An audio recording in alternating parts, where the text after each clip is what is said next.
اما بعد کٹا سکتی سر اپنا مگر سجدہ نہ چھوڑی، کٹا سکتی سر اپنا مگر سجدہ نہ چھوڑی، بیٹیاں امت مسلمہ کی کبھی پردہ نہ چھوڑی۔ اللہ تبارک و تعالیٰ جب کسی کے دل میں اپنی محبت پیدا کر دیتا ہے اسے دنیا ہمیش لگتی ہے، دنیا کے عیش و آرائش اس کی نظر میں کوئی حیثیت نہیں رکھتی۔ جب کسی کے دل میں ایمان پیدا ہو جائے، اللہ کا خوف دل میں آ جائے، جیسا کہ اللہ نے قرآن کریم میں فرما دیا، یا ایھا الذین آمنوا اتقوا اللہ، اے ایمان والو تم اللہ سے ڈرو، تو خدا کی قسم ساری کائنات ایک طرف ہو اور وہ ایک طرف، وہ کسی سے ڈرتا نہیں ہے، پھر اس کے اندر کوئی چیز خوف باقی نہیں رہتا۔ آپ کو ایسے ہزاروں واقعات ملیں گے، اپنی تاریخ اٹھا کر پڑھیے، حالات حاضرہ ہی کا جائزہ لے لیجیے۔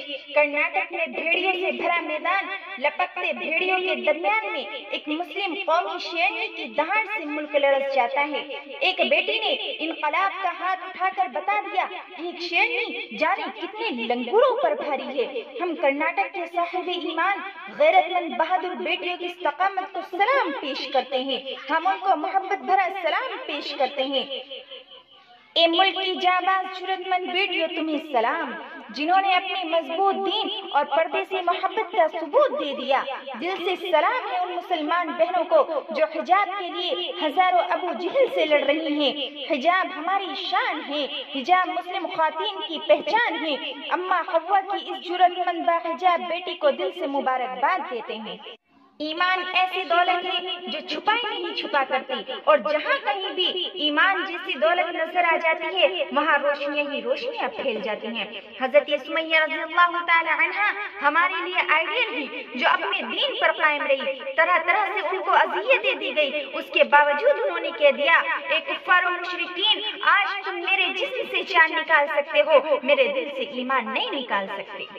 ہمیں سر جھکانا، پیٹھ دکھانی نہیں آتی، ہم اپنے حق کے لیے جان کی بازی لگانا جانتے ہیں۔ مہاتما گاندھی کالج کی بہادر طالبہ مسکان بنت محمد حسین خان کرناٹک اپنی آئینی و دینی حق کے لیے بعد مخالف کی تیز و تند ہوا کے سامنے ڈٹ کر مکمل حوصلے کے ساتھ مقابلہ کیا۔ اور بھی مسلم قومی بیٹیاں حجاب کے لیے لڑائی لڑ رہی ہیں، باطل سے ٹکرا رہی ہیں۔ اللہ تعالیٰ ہماری بہنوں کی حفاظت فرمائے اور ان کے قربانیوں کو قبول فرمائے۔ آج بھی مسلم خواتین میں دین کے جذبے موجود ہیں، اور وہ عقل مند، دانش مند اور حوصلہ مند، غیرت مند، بہادر بھی ہیں، ہر میدان میں حوصلے سے کام لینے والی بھی ہیں۔ آج بھی اماں عائشہ، اماں صفیہ والے جذبے اور حوصلے موجود ہیں۔ ہم نے جنگ میں لڑتا ہوا گلاب دیکھا ہے، ہم نے جنگ میں لڑتا ہوا گلاب دیکھا ہے، لہو لہان آنکھوں میں خواب دیکھا ہے۔ کہیں گے یہ لوگ صدیوں تک، کہیں گے یہ لوگ صدیوں تک، ہم نے نقاب میں بھی انقلاب دیکھا ہے۔ میں مسلم بھائیوں سے کہنا چاہتی ہوں، 14 فروری کو دوسروں کی بہنوں کو گلاب دینے سے بہتر ہے اپنی بہنوں کو حجاب دلا دیں۔